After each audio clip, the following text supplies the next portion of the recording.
Hello and welcome to the Censornet webinar. My name is Hisham Binani. My role is to help our customers get the utmost value from Censornet solution. We are going to be exploring consolidated cybersecurity, what it is, how it can help stretch IT teams, and how to go about making it happen.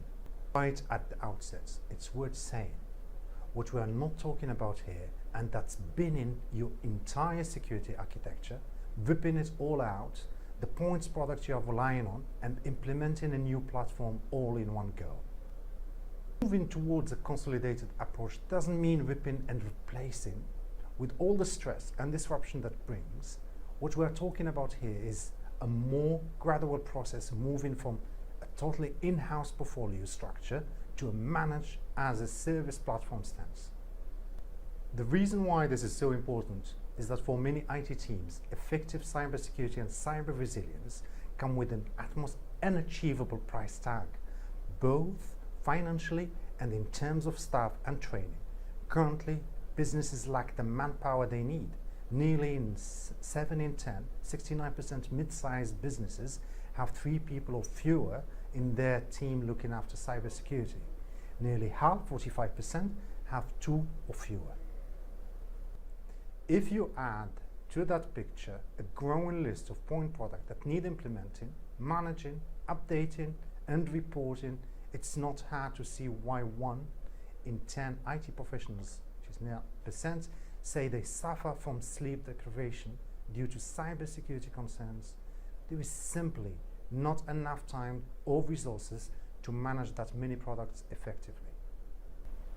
This is where consolidated cybersecurity comes in. For many IT teams, it offers a cost-effective way to begin addressing many of these problems, without the need for hefty training programs or lengthy implementations periods. So, without further ado, let's dive into it. I am here with Charlie Milton, VP of Customer Success at Censornet, who is an expert in helping people maximize the value they get from technology. He has had a leading role in many successful cybersecurity companies and can share his experience with us.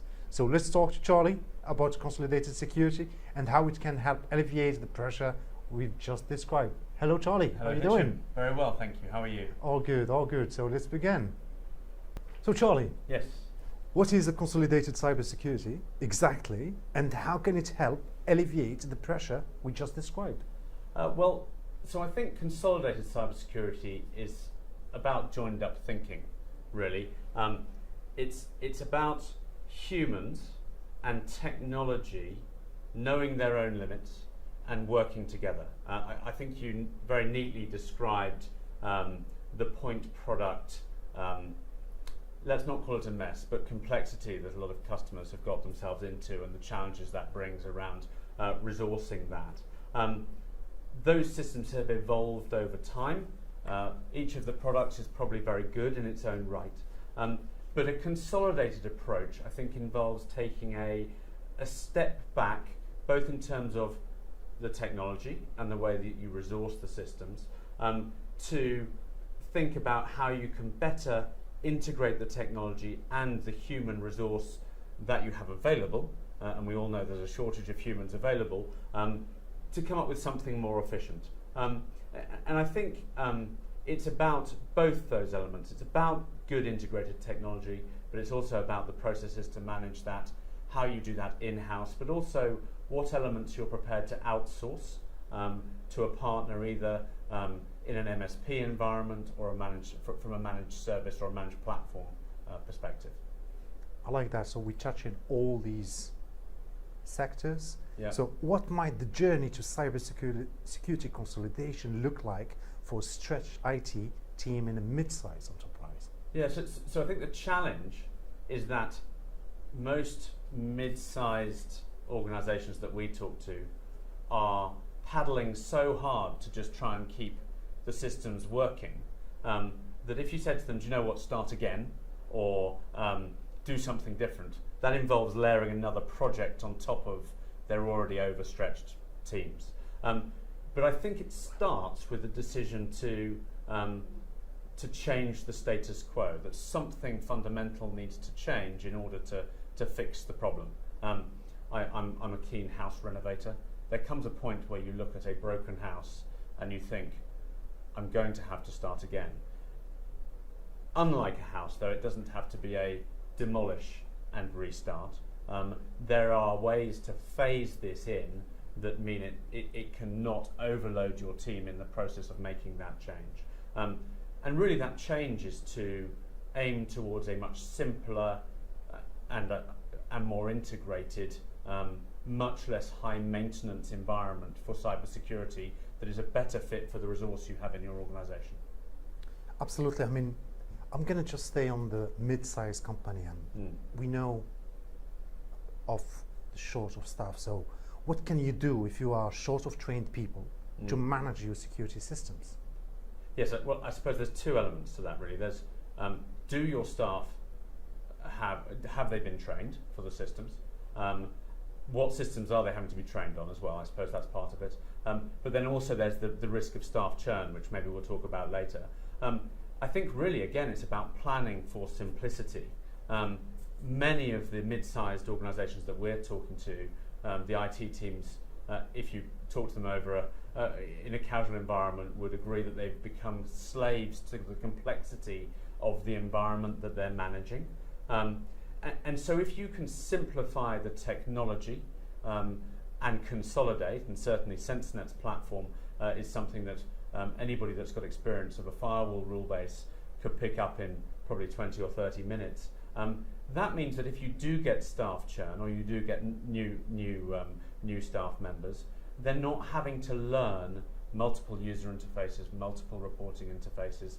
Effectively, you're enabling that member of staff for one technology, but that covers a plethora of elements to secure the organisation, where previously you would have had point products. I hear you, and I'll continue poking the bear in terms of expertise. Yes. How necessary it is to invest in certification or professional training to improve management of your security systems. So I think it is important to still certify your employees. I think they want to have those certifications.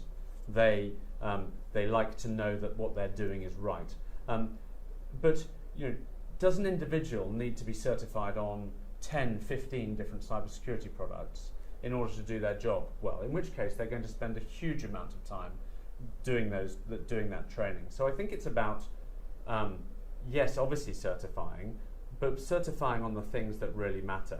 I think also if you invest in integrated systems, you get much more benefit from automation.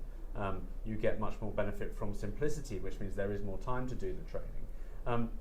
But I always joke with my son that it's an instruction manual. If a product needs an instruction manual, then it's probably been designed badly. I'm not saying that our product doesn't need any explanation at all, but a really good product should be intuitive.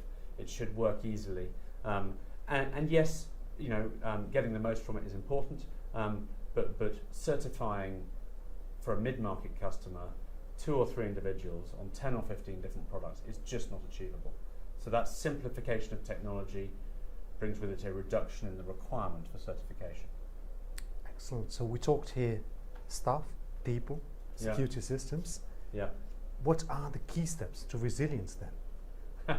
Well, I mean, if you look at the NIST framework and you look at the way it talks about identifying, protecting, detecting, responding, and recovering, obviously, certainly what we're looking at is helping people identify that risk. Obviously, covering that major attack surface, detecting things as they get through, and then helping to respond and recover. If you've got an integrated platform, it is much easier to do all of those things. Identifying the risk, responding to something when it does happen, are all easier through a single reporting interface than they would be through multiple reporting interfaces, for example. What I think that framework is kind of missing a little bit is the know your limits comment that I made earlier. We all have limits.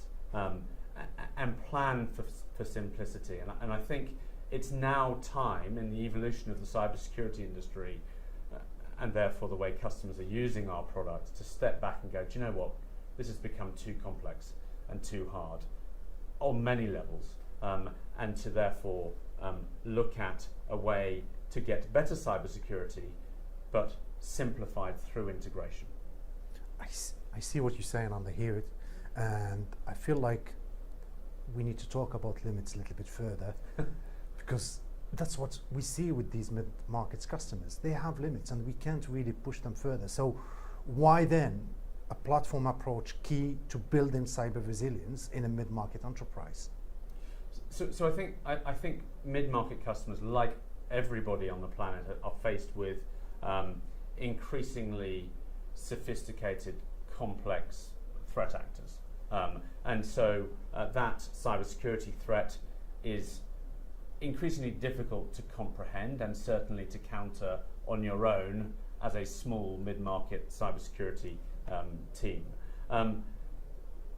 The reaction to that has been to use, as I said, very good point products. But there comes a point where those good products on their own leave gaps between themselves, for example. So you may have a very good product protecting you in the email channel, but we all know that whilst the majority of threats still start on email, they very quickly jump over to the web channel. So a platform that covers those areas and is integrated and does have automation to share threat intelligence between those pillars is a much better approach in a mid-market organisation, actually in any organisation. If you have two separate products, you have to integrate them yourself and get them talking to one another and sharing the information that they're seeing. So it is a matter of simpler, but with tighter integration, being more effective. Absolutely, I hear, and you mentioned earlier the NIST. We can use in what you just said. We can even anticipate the risk. However, there is a question that I think many will ask, which is, relying on one platform could be dangerous. Is there a danger that moving to a platform from a portfolio of point products could disrupt operations? What do you think? Yeah, so I think there's risk in any change that you make, and the adoption of an integrated platform is not a rip and replace procedure. I mean, it could be, but we wouldn't necessarily recommend that. The majority of customers we work with look at a phased approach to replace what they have, to mitigate any danger to disrupting operations, disrupting mail flow, or interrupting web traffic, access to cloud applications, those sorts of things. However, over time, and I think this is certainly where the role that customer success comes in, it can be demonstrated actually that by moving in a phased and controlled way towards a platform, results in not a danger really, but a significant benefit to operations and to the effectiveness of the cyber defences that the platform gives. And I have to agree. The feedback I'm getting from the customers on this one match with what you just stated now. However, how can a consolidated platform approach help teams experiencing a high churn rate within an already small staff? Yeah, I mean, I think we all read about it in the news, don't we? That the lack of skilled employees for the sorts of roles that we're talking about, managing cybersecurity infrastructures, is quite acute. And I think it is again in the context of that taking a step back and saying, what are we asking these overstretched, small, maybe new to the business teams to do, is the right approach. If you actually say, well, hang on a second, we're for the next 3-4 years, which might as well be forever in the cybersecurity world, we're going to have lots of staff churn, we're going to have a shortage of skilled resource. then really it makes it much more important to have a simple infrastructure, simple products that are consolidated, integrated, and autonomous ultimately, able to act without the need for a Bob in the IT department to be online at midnight on a Saturday evening, because I'm sure he'd rather be somewhere else doing something more fun. Absolutely. Thank you, Charlie, for today's meeting. It was very insightful, very informative. For further information about our consolidated platform, please visit our website. See other webinars we added for you there. Any questions, please reach out. Thank you very much.